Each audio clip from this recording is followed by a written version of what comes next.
दोस्तों नमस्ते। दोस्तों मैं डॉक्टर नित्यानंद। दोस्तों आज हम लोग बात करने वाले हैं डिस्क प्रोलैप्स। कमर दर्द जब होता है तो कमर दर्द का एक कारण होता है डिस्क का प्रोलैप्स होना, या फिर हर्निएशन ऑफ डिस्क, या फिर स्लिप डिस्क। तो दोस्तों आज समझेंगे स्लिप डिस्क या हर्निएशन ऑफ डिस्क या फिर डिस्क प्रोलैप्स ये क्या होता है, इसमें लक्षण क्या आते हैं। साथ ही साथ बात करेंगे कि यदि किसी व्यक्ति को स्लिप डिस्क हो गया है तो उसमें हम पेशेंट को क्या परहेज कराएं और इसमें कौन सी ऐसी होम्योपैथी मेडिसिन है जो बहुत इफेक्टिवली वर्क करती है। तो स्लिप डिस्क प्रोलैप्स होता क्या है? सबसे पहले तो rupture in inter vertebral disc is known as disc prolapse.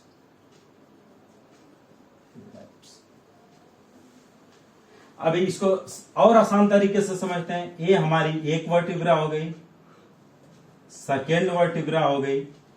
इसके बीच में जो स्पेस होता है, दो जो रीढ़ की हड्डियां हैं उनके बीच में जो स्पेस होता है, इसी में इंटरवर्टिब्रल डिस्क होता है। Inter vertebral disc. इन दो इस वर्टिब्रा के बीच में एक स्पेस होता है और उसी स्पेस में इंटरवर्टिब्रल डिस्क होती है। ये अगर रप्चर कर जाती है, मतलब फट जाती हैं, तो क्या होता है कि डिस्क प्रोलैप्स हो जाता है या हर्निएशन ऑफ डिस्क हो जाता है।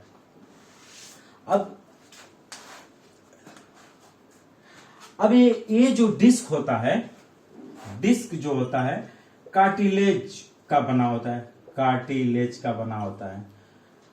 अब यहां से हम इसको एक फिगर ड्रॉ करने की कोशिश करते हैं इंटरवर्टिब्रल डिस्क की। तो ये मेरा इंटरवर्टिब्रल डिस्क हो गया।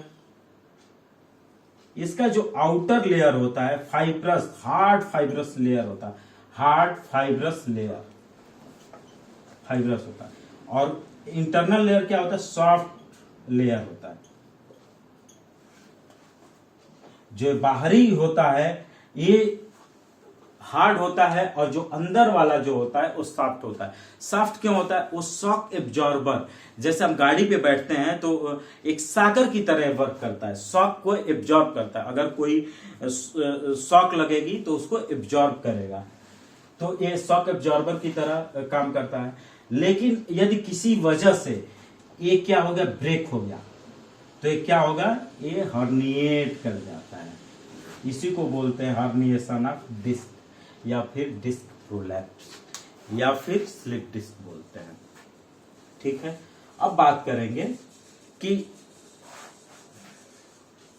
इससे क्या होता है कि अच्छा, जब ये डिस्क जब प्रोलैप्स हो जाता है तो जो नर्व रूट होती हैं, नर्व रूट को कंप्रेस करता है। यहां से जो नर्व जाती हैं उनको एक कंप्रेस करेगा, नर्व रूट को कंप्रेस करता है, मतलब दबाव बनाता है। जब नर्व रूट को कंप्रेस करेगा तो फिर क्या होगा? पेन होगा, पर्टिकुलर एरिया में पेन होगा। सिम्टम्स अब बात कर लेते हैं यहीं पे सिम्टम्स को, इससे समझेंगे तो और आसानी से हम समझ सकते हैं। ये क्या होगा? जब नर्व को कंप्रेस करेगा तो पहला सिम्टम आएगा, स्टिफनेस हो सकता है, जकड़न टाइप का महसूस हो सकता है, पेन महसूस होगा वहां पे। फिर क्या होगा? यदि सियाटिक नर्व को कंप्रेस करेगा, सियाटिक नर्व को कंप्रेस किया तो कमर से लेके नीचे एड़ी तक या पैर के अंगूठे तक, या फिर क्या हो सकता है कि या तलवे तक एक्सटेंड करके, एक्सटेंडिंग पेन, कमर से उठ के नीचे तक दर्द चला जाएगा। और क्या होगा? नंबनेस होगा, नंबनेस में सूनापन होगा, टिंगलिंग, झुनझुनाहट होगा। और ये जो कंप्लेन बढ़ेगी खांसने से, ठीक है, जैसे हम खांसे तो यहाँ पे क्या होगा? दबाव पड़ेगा, तो क्या होगा? कंप्लेन थोड़ी एग्रावेट करेगी। अच्छा, मोस्ट कॉमन एरिया कौन सा होता है? Lower back, lower back more common area होता है। जो पिछला हिस्सा होता है कमर का, जो पिछला हिस्सा मोर कॉमन एरिया होता है। फिर गर्दन का एरिया भी कॉमनली अफेक्ट करता है। अच्छा, अगर गर्दन में प्रॉब्लम आई तो क्या होगा, गर्दन से जो पेन हो, यहाँ पे गर्दन में पेन महसूस होगा, स्टिफनेस महसूस होगा, और ये रेडिएट करके हाथों तक आ सकता है, शोल्डर ब्लेड तक जा सकता है, ये हो सकता है। और क्या होगा दोस्तों, बात करेंगे इसका कारण क्या होता है। तो कारण कॉज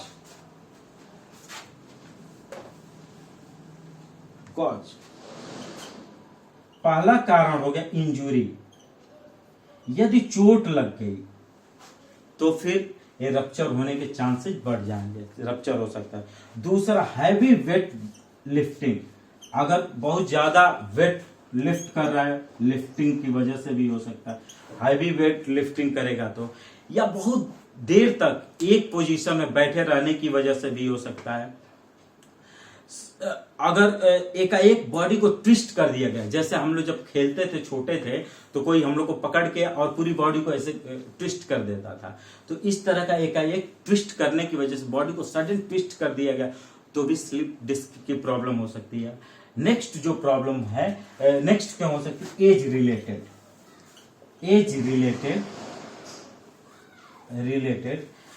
30 to 40, 30 से 40 ईयर्स के एज में क्या होता है, बोन्स का डिस्क का डिजनरेशन शुरू हो जाता है, माने क्षय शुरू हो जाता है, उसकी वजह से भी डिस्क प्रोलैप्स हो सकता है। अब बात करते हैं, यदि किसी व्यक्ति को डिस्क प्रोलैप्स है तो उसको क्या करना चाहिए।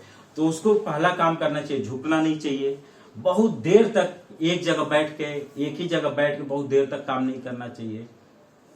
फिर झुक के वेट लिफ्टिंग नहीं करना है, वजन नहीं उठाना है, झुकना नहीं है, और सॉफ्ट बहुत स्पंज वाले गद्दे पे नहीं सोना है।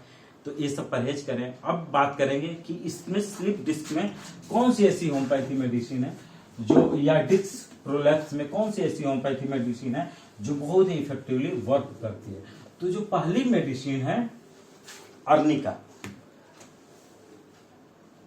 अर्निका मॉन 30, इसको TDS लेना सुबह दोपहर शाम।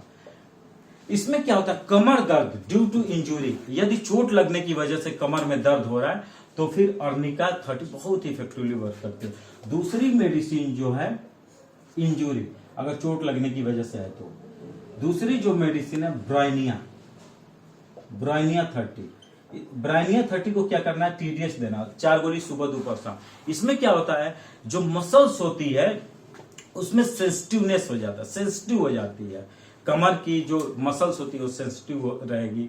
फिर क्या होगा, उसको जब चलेगा पेशेंट तो उसकी तकलीफ बढ़ेगी, मोशन एग्रावेशन, चलने से तकलीफ बढ़ेगी। नेक्स्ट जो मेडिसिन है तीसरी, रस्टक्स 30, इसको क्या करना है, सुबह दोपहर शाम TDS 4 गोली सुबह दोपहर शाम देना है। रस्टक्स 30 का कारण क्या होता है, कमर दर्द का, बहुत देर तक एक पोजीशन में खड़े रहने की वजह से यदि कमर दर्द हो रहा है। फिर क्या होगा, बर्निंग पेन, जलन की तरह दर्द होगा। फिर क्या होगा, इसका जो दर्द होगा वो चलने से आराम मिलेगा। यहाँ पे तो था कि मोशन से, चलने से इसकी तकलीफ ब्राइनिया की बढ़ रही थी, इसको चलने से आराम मिलेगा। फिर एक क्या होगा, यहाँ पे कमर में स्टिफनेस, लंबर रीजन में कमर में स्टिफनेस रहेगा। ऐसे ही सिम्टोमेटिक हम लोग मेडिसिन प्रिस्क्राइब करते हैं तो काफी अच्छा रिजल्ट मिलता है। दोस्तों, यदि मेरा चैनल पसंद है तो कृपया लाइक करें, सब्सक्राइब करें। Thank you.